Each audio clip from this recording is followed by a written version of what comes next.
ঠাকুর হরিচাঁদ, ঠাকুর গুরুচাঁদ আর তাদের এই পবিত্র ধামকে নতমস্তকে প্রণাম জানিয়ে আমরা এই প্রতিবেদন শুরু করছি।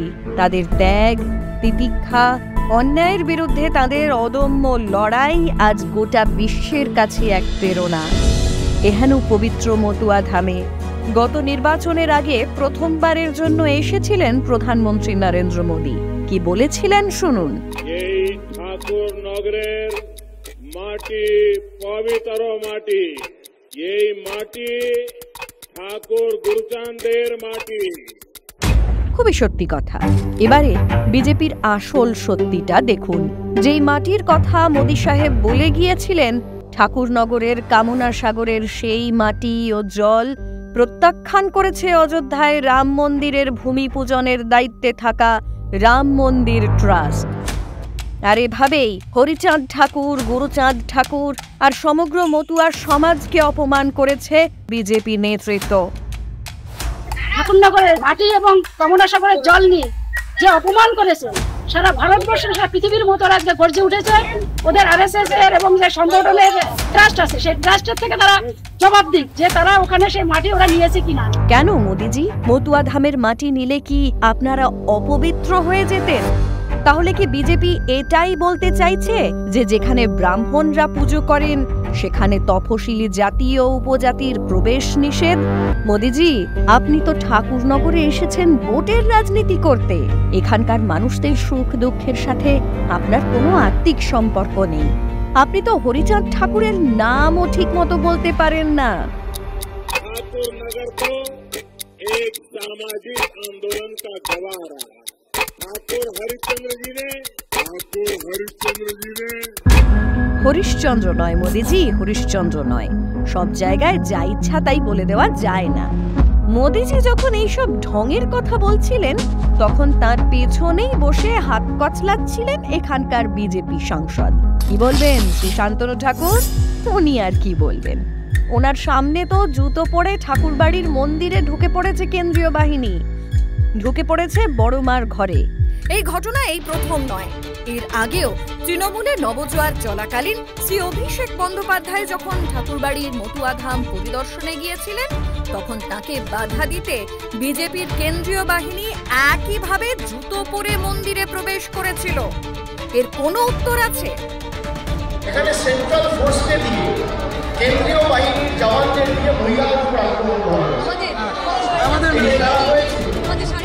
মহিলাদের উপর আক্রমণ করা হয়েছে। তুমি আমার সাথে লড়াই করতে পারছো না, মহিলাদের আক্রমণ করছো। আগামী দিন যারা ধর্মকে সামনে রেখে রাজনীতি করছে তাদের পতন অবধারিত, তাদের পতন কেউ আটকাতে পারবে না। সাধু, গুরু, গোসাই, পাগল আর দলপতিকে আপনি কি জবাব দেবেন শান্তনু ঠাকুর? উনি কিছুই বলবেন না। আসলে উনি তো গুন্ডা বাহিনী নিয়ে তালা ভেঙে বড়মার ঘরের দখল নিতে ব্যস্ত। এবার জবরদস্তি ঘরের তালা ভাঙার অভিযোগ শান্তনু ঠাকুরের বিরুদ্ধে কেন্দ্রীয় প্রতিমন্ত্রীর খুনের হুমকিও দিয়েছেন বলে অভিযোগ করেছেন তৃণমূল সাংসদ মমতা বালা ঠাকুর। ছি শান্তনু ঠাকুর, ছি! আপনি কি মানুষ? এই পবিত্র স্থানকে আপনি এইভাবে কলুষিত করলেন।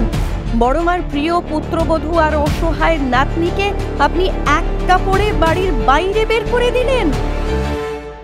মতো সমাজের যে বড়মার ঘরের তালা ভেঙে দিয়ে সেখানে বড়মার বুকের উপরে জুতো পায়ে দিয়ে যে ধরনের সন্ত্রাস করেছে, এবং আজকে আমার রাস্তায় আমার নিজের ঘরের ভিতরে আমি ঢুকতে পারছি না, তালা মারি গেছে।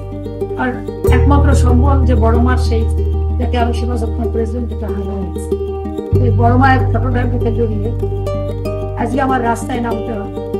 বিজেপিতে গিয়ে শান্তনু ঠাকুর কি ভুলে গেছেন যে ঠাকুর বাড়ি কারোর পৈতৃক সম্পত্তি নয়? ঠাকুর বাড়ি মানুষের শ্রদ্ধার জায়গা, আবেগের জায়গা, ভালোবাসার জায়গা। গায়ের জোরে এর দখল নেওয়া যায় না শান্তনু ঠাকুর। মানুষের জবাব অবশ্যই দেবে। এখানেই মমতা দেবীর দুর্ভাগ্যের শেষ নয় বন্ধু। 10ই এপ্রিল দিল্লিতে রাজ্যসভার সদস্য পদের শপথ গ্রহণ অনুষ্ঠানে মতুয়াদের ইষ্ট দেবতা হরিচাঁদ ঠাকুর আর গুরুচাঁদ ঠাকুরের নাম নিয়ে শপথ বাক্য পাঠ করতে গেলে মমতাকে থামিয়ে দেন উপরাষ্ট্রপতি জগদীপ ধনখড়।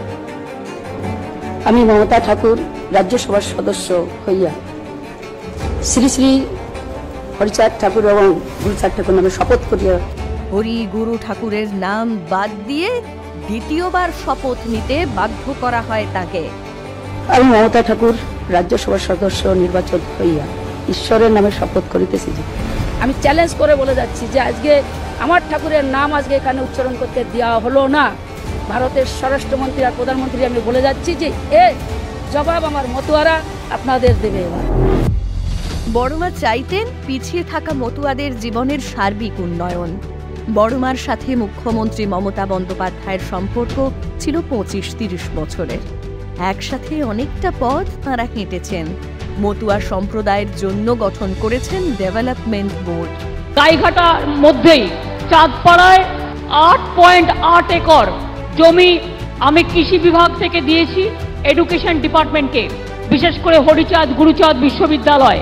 এই অঞ্চলের ছেলে মেয়েদের তো বটেই, বাইরেও অনেক মানুষ জানবে মতুয়া সংঘের অবদান, মতুয়া সংঘের আন্দোলন, এবং এটা তার প্রাপ্য সম্মান। মতুয়া সংঘ বিকাশ পর্ষদ তৈরি করেছি আমরা। এদিকে নাগরিকত্ব দেওয়ার নামে বছরের পর বছর ধরে মানুষকে ভুল বুঝিয়ে বিভ্রান্ত করেছে বিজেপি।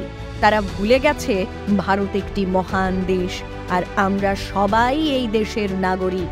নাগরিকত্ব কি? আপনার ভোটার লিস্টে নাম আছে? আপনার নাগরিকত্ব কি? আপনার রেশন কার্ড আছে? আপনার কাস্ট সার্টিফিকেট আছে? আপনার নাগরিকত্ব। আপনি বসবাস করেন এই ভারতবর্ষে, এটা আপনার সবচেয়ে বড় পরিচয়।